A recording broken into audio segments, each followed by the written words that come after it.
Angry protests across Israel force Benjamin Netanyahu to delay controversial changes. But he declares he'll still push ahead with the judicial overhaul. But what does this mean for his government coalition and for Israel? This is Inside Story.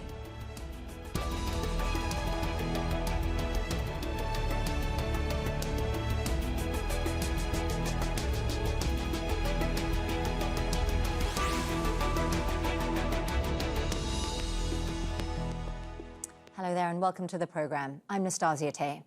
Now, Prime Minister Benjamin Netanyahu announced a delay to his controversial judicial overhaul after major protests across Israel on Monday. He said he'd taken that step to prevent a rift in the nation.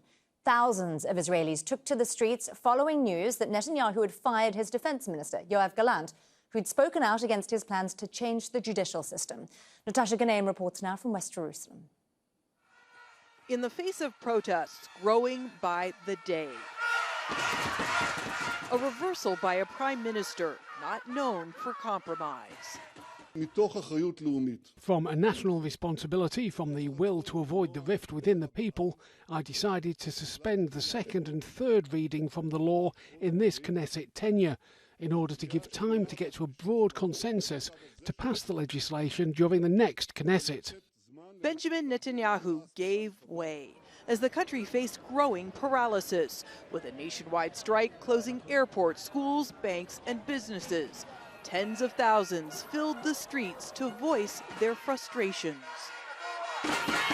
We're fighting for this attempt to overthrow the judiciary and take control by the politician will be thrown away from the table. And we're also asking that Benjamin Netanyahu will resign and take responsibility for what he has done to this country. But Netanyahu's delay came with a price. Hardline National Security Minister Itamar Ben-Gvir said his party only agreed to the delay in exchange for the formation of a new National Guard under the command of Ben-Gvir's office. There were divisions within the ruling coalition. Some called for uniting behind Netanyahu to halt the judicial overhaul and defuse the crisis. Others dug in, saying they would not surrender to violent anarchy and the tyranny of the minority. The far-right governing coalition and supporters say they will not have the vote or the state stolen from them. I think it is a tremendous mistake to stop the reform. However, I can understand, because of the heat of the moment and the fighting that's going on, he has to make a calculated decision. But reform is an absolute necessity for this country to continue in a democratic fashion. Left unresolved, the post of defense minister. It was Netanyahu's firing of Gallant on Sunday that brought the crisis to a head. As of Monday evening, Gallant had not received a formal dismissal letter. Netanyahu has 48 hours to name a successor. Nastasya Tay, Al Jazeera, West Jerusalem.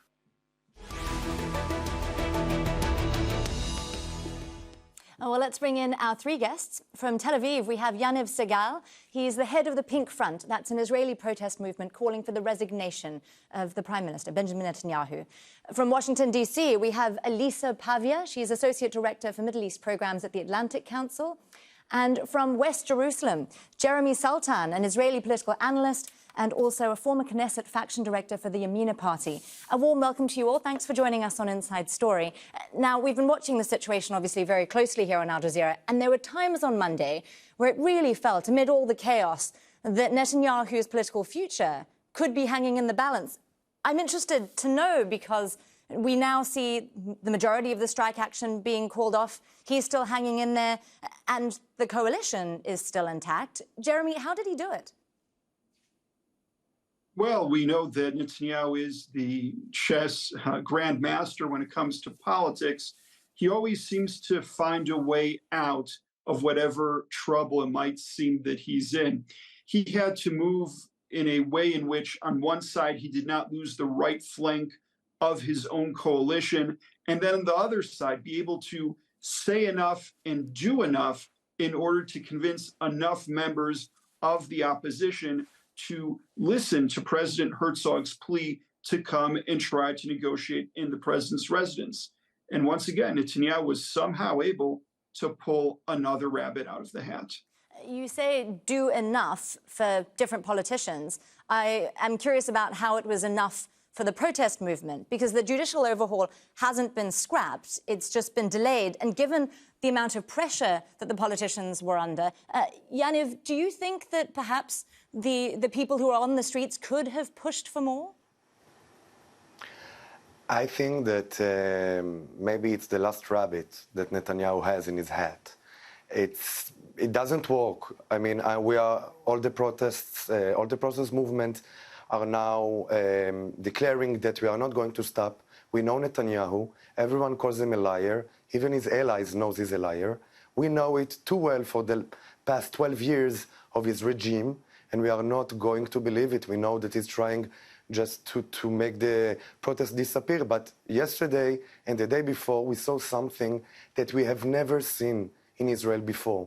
And what happened yesterday is backing up, is a huge victory for us. It's not the end of this struggle on the democracy of Israel, but it is a huge victory against someone that, as you described, seems to be a magician, but he's ran out of tricks. Well, we are also seeing overtures from the US. I see Biden's administration has offered a carrot of sorts to Netanyahu. They hadn't invited him to Washington, D.C., but he is now ostensibly going to visit the White House in the coming months. It's still unscheduled, and this all after the delay that he's now announced. Alissa, how much sway does Washington hold right now? Washington has, as always, an incredible amount of sway. I mean, the U.S. is one of Israel's most important allies, if not Israel's most important ally in the world. And President Biden has reiterated time and time again to Benjamin Netanyahu that he will not withstand any overhaul to democratic principles, because democracy, as President Biden has said, is a hallmark to U.S.-Israel relationship. He said that in his private phone call to Benjamin Netanyahu on March 19. And he's reiterated this yesterday when he welcomed Netanyahu's proposition to push aside for a few months the judicial overhaul, because he did state, again, that democracies are strengthened by genuine checks and balances. And so President Biden has made this very, very clear to Benjamin Netanyahu. Well, clearly pressure building from the US, but also pressure has been building within Israel for many, many months now. It feels like everything really came to a head on Monday after all these months of street protests. Jeremy, was it Defense Minister Yoav Gallant's dismissal that really pushed people over the edge? Well, you know, we can definitely look at that as the catalyst, but we have to look at this from the beginning, from the formation of the government. Already the first meeting of the Constitution Committee here in Jerusalem, in the Israeli Knesset, was focused on the judicial reform. And already from the start, you saw that there were protesters taking to the streets. And frankly, I think that most people were surprised, both in the coalition and the opposition, in terms of the intensity, the determination, and the dedication of the protesters. We're talking about a movement that's been going now for close to 3 months strong. Just looking at yesterday's protest, which lasted about 12 hours, I mean, those are things that definitely, in terms of public opinion, they make a huge difference. So for sure, we can look at other aspects throughout the timeline in terms of specific votes, specific timing, in terms of when various aspects were advanced. And of course, the announcement of the dismissal of the defense minister, which has not yet actually taken effect, which in itself is a little bit of a peculiar type of situation. But it's just a collection of factors that ended up, you know, coming to a head yesterday, to the point where, frankly, it would have been a surprise had Prime Minister Netanyahu not called to put a pause and stop current legislation for moving forward. And the question became how he could do, like I said beforehand, enough to be able to bring the two large parties of the opposition, led by opposition leader Lapid and Benny Gantz, and he was able to provide enough for both of them to be willing to go to the president's residence, while on the other side, be able to do enough to keep his coalition partners and maintain his coalition moving forward. You mentioned just how peculiar the whole case of Gallant was. I want to take a little bit of a look at what was behind that, because Gallant spoke out about his opposition to the judicial overhaul, partly because he felt that many reservists, huge numbers of reservists, were actually refusing to serve in the military. Now, Alissa, I know that the US was pleased about Gallant's appointment as defense minister. Do you have a sense of potentially what's next for him in this very strange scenario, or who might be his replacement? Well, it's difficult to say. It's important to reiterate also that Gallant was actually not opposed to the judicial overhaul, firstly, but he only opposed it in a second sense when he realized what it could do to Israel's security, as you rightly pointed out. Once he saw that huge amounts of the reservists were going to strike and not serve in the IDF, he realized how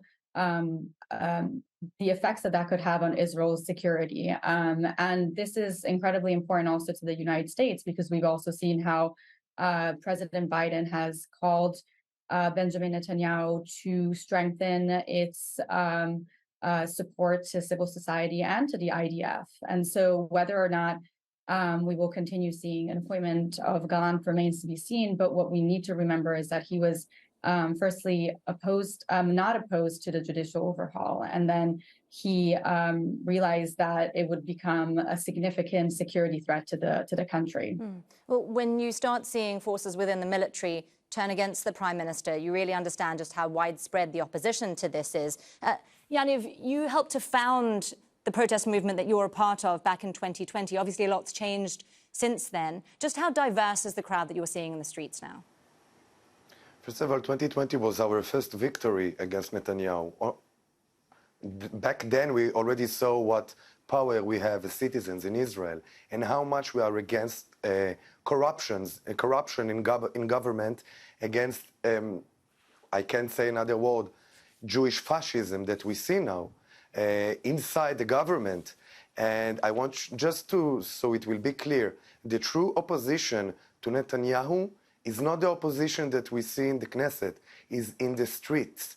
We are the opposition. I mean, nothing that Lapid or Gantz or anyone else would say can just stop the protest. Even I can't stop it. No one can stop it. As you saw on Sunday evening, it was a spontaneous demonstration, not like all the others that we saw the past 12 weeks, that we called, we sent the messages, we said that in few days we're going to Kaplan. No, I was at home on the couch preparing to have dinner with my boyfriend, and then people said, go out now. And just the street were filled with people. I've never seen something like that.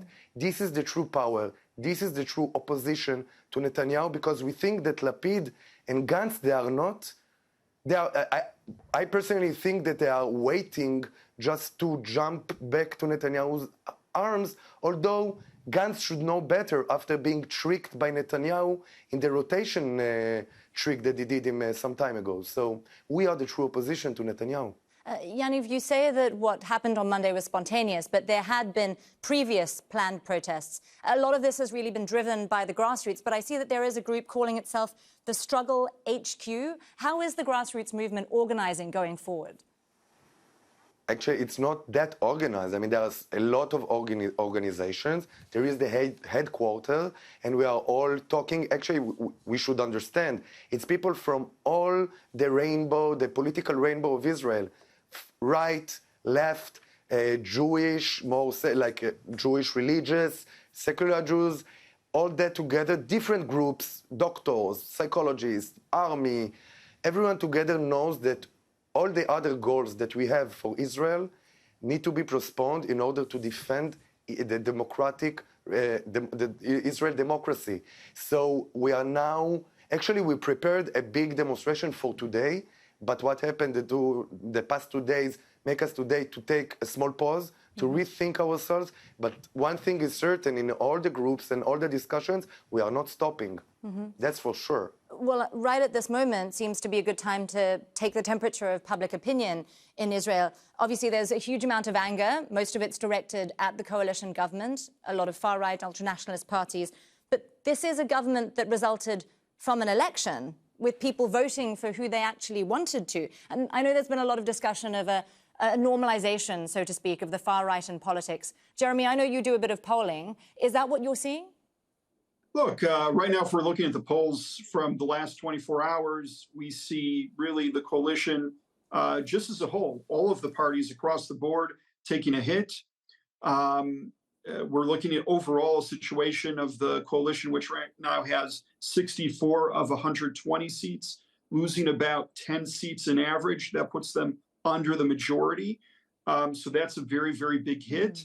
I'll say that the surge in terms of where we're seeing those votes go, they're going to Benny Gantz, one of the opposition leaders, the one who said before Lapid that he wanted to move forward with talking dialogue with the coalition. So again, if I'm looking at the numbers, it seems to be that most Israelis, I guess, like most countries, are in the middle, and they might not necessarily be very happy with the way the coalition has been handling it, but they don't seem to be so happy in terms of what the opposition has been doing, and they're looking for some other voice. One of the things that we've been seeing a lot right now behind the scenes in private polling is scenario polls. What happens if this personality splits off and creates a new party? What happens if the next superstar, savior, messiah comes either out of retirement or out of a different area and then starts a new party? So those are the type of things we're seeing right now in the polling. Very interesting times. At this point, I want to take a look at some of the major figures in Netanyahu's coalition. Now, Israel's coalition government consists of Netanyahu's Likud party, 2 ultra-Orthodox parties and 3 far-right religious factions.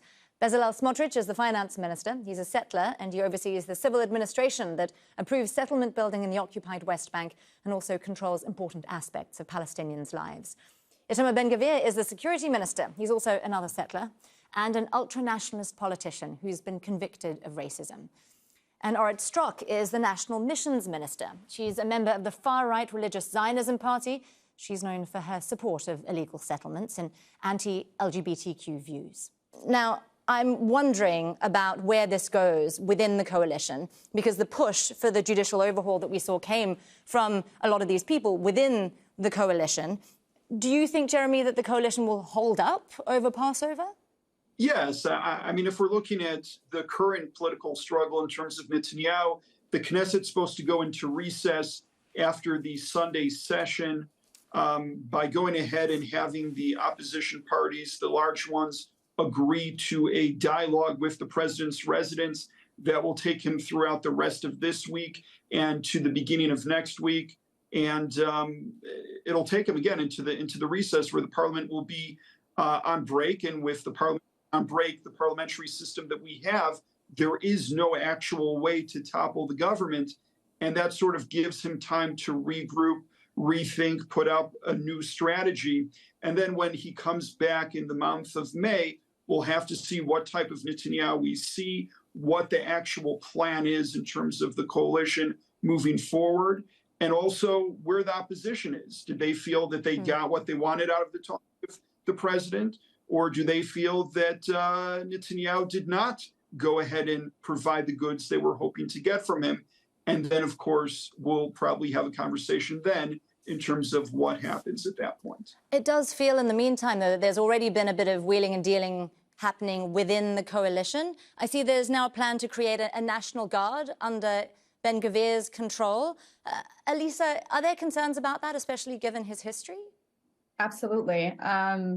Ben-Gvir is a convicted felon, and he was accused by Israeli courts of supporting terrorists. He's also known for having a portrait of Baruch Goldstein in his house, who was a terrorist who's killed 29 Palestinians. So giving him power over a National Guard is incredibly worrying to many people who see this as a threat to Israel's democracy, because once you hand over this sort of power to someone like Ben-Gvir, you really threaten the security within the population, and you really threaten the social cohesion within the population, because people do not view Ben-Gvir positively.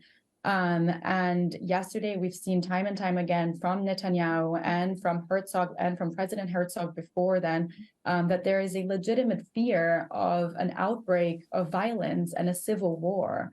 And so handing over to someone like Ben-Gvir, his own National Guard, is only going to increase those fears, especially amongst the protesters and the population who are scared of a national crackdown onto the protesters. You mentioned the phrase civil war there. Are there broader concerns around security, especially given Israel's nuclear arsenal, Alissa?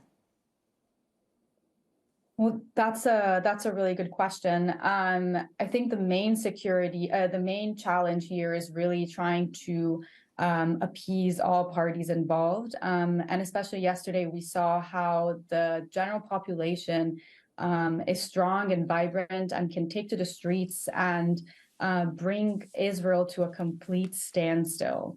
And so during yesterday's protest as well, we also saw Ben-Gvir and Smotrich and Netanyahu calling for their loyalists to take to the streets against the protesters. And so that really evoked fear of a civil war. And that is why when Benjamin Netanyahu went on camera, really stressed the importance of avoiding that. Yaniv, I want to bring you in here because I could see you wanted to jump in. Are there worries that you might see confrontations on the streets? Yeah.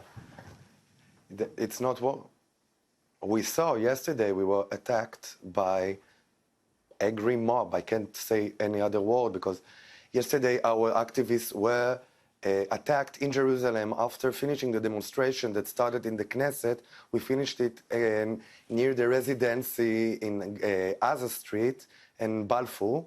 And then we started going back to the train to go to Tel Aviv to continue in Kaplan, and we were attacked aggressively. Some people needed medical treatment. And so what you're talking about, we see it already. And the personal militias, the armed forces for Ben-Gvir, which we don't know, they may or may not, he may or may not get it, but it's a direct threat on us. For now, even though we treated sometimes aggressively by the police, we still trust the police and the army, but we won't trust personal forces of Ben-Gvir because it's a direct threat on our life by our prime minister. And we should say it, Ben-Gvir took the symbol of the car of Rabin a month before he was assassinated after a toxic propaganda by Netanyahu in 1994 prior to the assassination of Yitzhak Rabin. So it's the same, it's violence that we already saw. It's a machine working that already worked effectively, and now it's being aimed on us in the streets. We feel it already, we are afraid, and we are not going to let that happen. Yaniv, I want to pick up on something that you said there. You used the word trust, and obviously a huge amount of how it's going to play out in the coming weeks and months comes down to trust. I see there have been some moves, quietly, seemingly, to put into place some procedural measures to make it quicker to vote the judicial overhaul through in Parliament in the future. Is that potentially being viewed as disingenuous by the protesters? We really have an emergency of trust. We don't trust the government. We don't trust our representative in the Knesset. We don't trust them. We don't trust the coalition, that's for sure. But also we need always to keep one eye open on the opposition because we don't know. First of all, they don't control the situation. They rarely speak in our demonstrations. In Tel Aviv, they never speak because we are the one that moving that forward, mass amount of people. So we have a trust because we don't, as you can say, but before you talked about the polls. So I will just translate it to the sentiment that we have. We don't trust far-right, fascist representative. We don't want them. The majority of Israeli people do not want Jewish supremacy in Israel. We don't believe it. On my shirt, you see it. You see democracy for all in Hebrew, Arabic, and English, because we still believe, even though they try to erase the Arabic language from Israel, we still want democracy for everyone. And we don't want those settlers inside the government. This is what we shout and we chant in the streets, that we don't want homophobic, racist, fascists in the Knesset and in the government. And I think that we deserve better than this government. We deserve a government that works for us. And let's remember, we are in the middle of the Middle East, in crisis, in our neighbors, with Iran, with different countries. So it's not like, we talk about Poland and Hungary. We are not in the middle of Europe. Yes. Israel is an island state. I am a gay man. If they decide to persecute gays, where should they go? To Egypt? To Syria? To Lebanon? If they close down the airport, where should they go? To the sea? So we are really threatened and we are really afraid, but this is what makes us know that we have to go to the streets. We don't have any other option. I want to bring Jeremy in here because you're talking very much about the right and the left in Israeli politics. And it's obvious now that Netanyahu is at the left of his coalition.